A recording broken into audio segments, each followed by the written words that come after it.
नमस्कार, आप देख रहे हैं 4 PM और मैं हूं अभिषेक मिश्रा। जनता दल यूनाइटेड के एक सांसद हैं देवेश चंद्र ठाकुर। सीतामढ़ी से इस बार लोकसभा का चुनाव जीत कर आए हैं और इससे पहले एक संवैधानिक पद पर रहे हैं।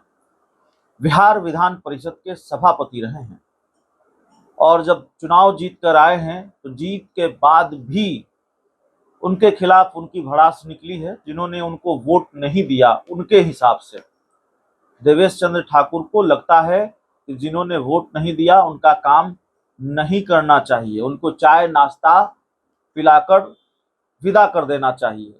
साफ तौर पर कल ये देवेश चंद्र ठाकुर का बयान सामने आया और उसके बाद बिहार की सियासत में भूचाल है। अब देवेश चंद्र ठाकुर के इस बयान पर विरोधी तो विरोधी, उनकी ही पार्टी के लोग उनको आईना दिखा रहे हैं। देवेश चंद्र ठाकुर को आईना दिखाया है जेडीयू के ही एक दूसरे सांसद ने। बांका से जेडीयू के सांसद हैं गिरधारी यादव। उन्होंने देवेश चंद्र ठाकुर को आईना दिखाया है और एक तरह से कहें कि उनके खिलाफ मोर्चा खोल दिया है। ताबड़तोड़ कई ट्वीट देवेश चंद्र ठाकुर के इस बयान को लेकर उन्होंने किए हैं। गिरधारी यादव ने लिखा है कि आज पता चला कि माननीय सांसद देवेश चंद्र ठाकुर जी ने कहा कि वे अपने क्षेत्र के किसी भी यादव और मुसलमान का कोई काम नहीं करेंगे। इस तरह के बयान से खास धर्म और जाति के लोगों की भावना तो आहत होती ही है, साथ ही ये संविधान विरोधी भी हैं, देश हित और पार्टी के हित में नहीं है।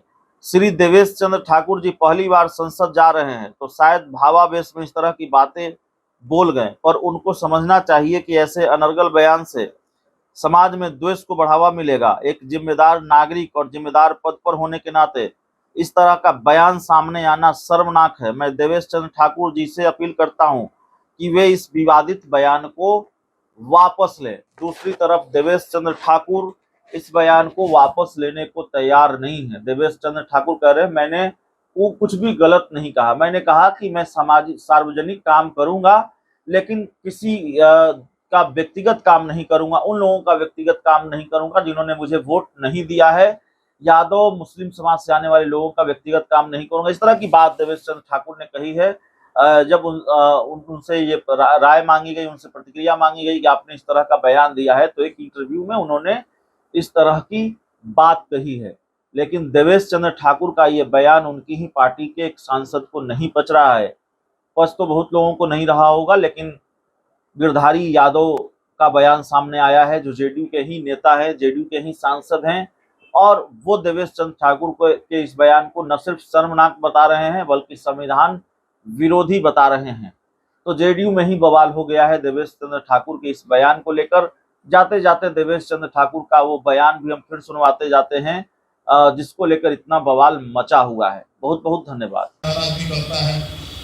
और जो इससे प्रभावित होता है वो फिर समय आने पर वो भी न्योता पूरी ही देता है, उसमें कोई दिक्कत नहीं, उसमें कहीं कोई छोड़ना नहीं है, इसलिए निश्चित रहिए वो सब उपाय हो जाएगा। लेकिन एनडीए के समीकरण में से कितने वोटों का क्षरण हुआ इसे कोई उचित कारण नहीं, एक भी उचित कारण नहीं। सूजी समाज में से आधा वोट से ज्यादा कट गया, क्या कारण है बताइए। कलवार समाज में से 12 आना कट गया, क्या कारण है बताइए। कानू समाज का वोट मिला, निश्चित रूप से सौभाग्य है मेरा। कलवार समाज का वोट कट गया, क्यों कट रहा है, सब एनडीए का वोट था, क्यों कटा, क्यों कटा। कुशवाहा समाज अचानक वोट कट गया, क्यों कटा। अब कुशवाहा इसलिए नाराज, इसलिए खुश हो गए कि आदरणीय लालू जी ने 7 टिकट उनको दे दिया था। कमाल है भाई, 7 टिकट आपको दे गए तो आप खुश हो गए। इतने स्वार्थी हैं आप। आपको भारतीय जनता पार्टी मुख्यमंत्री हैं आपकी पार्टी के, माननीय उपेंद्र कुशवाहा जी केंद्रीय मंत्री बनते, राज्य के आज ये दोनों स्थापित नेता आपके हैं, और आपको 3 एक्स्ट्रा एमपी बन गया, कोई 4, 5, 6, 10 बन जाता पूरे यहाँ सीतामढ़ी में, आपको क्या फर्क पड़ता उसका। आप उससे जाते काम करवाने। सोच देखिए कितनी विकृत है। मैं खाली चर्चा कर रहा हूँ, दुख से नहीं कर रहा, खाली चर्चा कर रहा हूँ कि हमारे बिहार की क्या परिस्थिति है, क्या परिस्थिति है। 7 आपका हो जाता तो आप जाइए, उधर जाइए, मेरे पास कुशवाहा में कौन ना जाइए, जरा जो साथ में से जीते हैं वही जाइए काम करने अपना। अगर काम दो उन लोगों को तो कैसा लगेगा। कल एक सज्जन आए हमारे पास सुबह में, कल परसों सुबह में, नहीं कल ही सुबह में, बेचारे मुस्लिम समाज के थे। बेचारा का दुर्भाग्य था कि पहली बार मेरे पास आया, कुछ काम कराने आया आरओबी का समस्या, रेलवे ब्रिज के नीचे उसका दुकान का होता है, लेकिन सही में आदमी शरीफ था, अच्छा आदमी था। आया, कहा कि सर ऐसे ऐसे ऐसे ऐसे। उन्होंने कहा भाई साहब हमको लगता है मेरे यहाँ पहली बार आए। कहाँ से पहली बार आए? हमने कहा अभी अभी वोट हुआ, उसमें निश्चित रूप से अपने लालटेन को ही वोट दिया होगा। तो कहा जी सर लालटेन को दिया। हमने कहा फिर भी आप हिम्मत करके मेरे पास आए। सब घबरा गया। हमने कहा किस विचार से आए? ठीक है आप पहली बार आए इसलिए मैं आपको कम बोल रहा हूं, उनको मैंने कहा, नहीं तो मैं छोड़ता नहीं हूं किसी को। आप पहली बार आए हैं, चाय मंगाता हूं आपके लिए, मिठाई मंगाता हूं आपके लिए, और उसके बाद आपको दुआ सलाम करके खुदा हाफिज कर दूंगा। काम मैं आपका नहीं करूंगा, इसलिए कि तीर दबा, अगर मेरे लिए आप तीर दबाते तो आपको उस तीर में नरेंद्र मोदी का चेहरा दिखाई देता, इसलिए आपने लालटेन दबाया। तो अगर यही बात है तो मैं आपके काम करते वक्त आपके चेहरे पे लालटेन और लालू जी का चेहरा क्यों नहीं देखूं?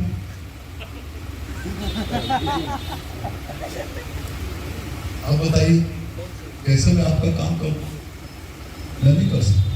और ये पहली बार मैं कर रहा हूं, मैं कहा उनको ये पहली बार जिंदगी में, 70 साल का उम्र हो गया मेरा, ये पहली बार कर रहा हूँ, बड़े दुख के साथ कर रहा हूँ, लेकिन कर रहा हूँ और करूंगा। मेरे यहाँ हर एक मेरे मित्र, यादव मित्र का स्वागत है। जो मित्र नहीं है पहले बार भी आना चाहते हैं, उनका स्वागत है। यादवों का और मुसलमानों का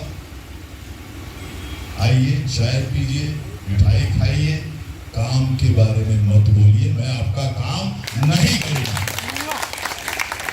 स्पष्ट रूप से मैंने उसको बताया। जरा कहा सर आपके जैसा फ्रैंक और स्पष्टवादी मैंने नहीं देखा है, काश मैं आपसे पहले मिला रहता तो मुझे अच्छा लगता। ये कहा बेचारा, कहा नहीं ठीक है सर आपका भावना एकदम सही। मैंने कहा बाबू मैं इसलिए कह रहा हूँ कि मेरे यहाँ 20 साल 25 साल से व्यक्तिगत कामों में सबसे ज्यादा व्यक्तिगत काम अगर हुआ है इसी दो समाज का हुआ है। व्यक्तिगत काम के लिए आते हैं लोग, पहले पुलिस या फिर भी कहीं स्वास्थ्य का, फिर भी अस्पताल जाना है, एम्स में जाना है, IIMS में जाना है, कहीं कहीं जाना है, सारे अस्पतालों का सबका काम हम लोग करते हैं आंख बंद करके। जो पहली बार जिंदगी में उसका भी करते हैं। लेकिन जब सिर्फ और कोई कारण हो जिसके कारण तुमको वोट नहीं दोगे तो कोई बात नहीं, कोई तुमको हमारे क्षेत्र में मैंने कुछ नहीं कराया हो, तुमको कोई कष्ट पहुंचाया हो, कोई दिक्कत नहीं। लेकिन सिर्फ इसलिए कि हम बीजेपी से जुड़े हुए हैं या हम बीजेपी दिया करके, और तुमको मोदी जी का चेहरा दिखता है। भाई मोदी जी ने अन्न धन योजना चलाया, फिर दुनिया में तो किसी को वंचित रखा क्या उसमें? और सभी को वंचित रखा क्या? कोविड में दवा बनवाई आदरणीय मोदी जी ने और करोड़ों लोगों की जान बचाई।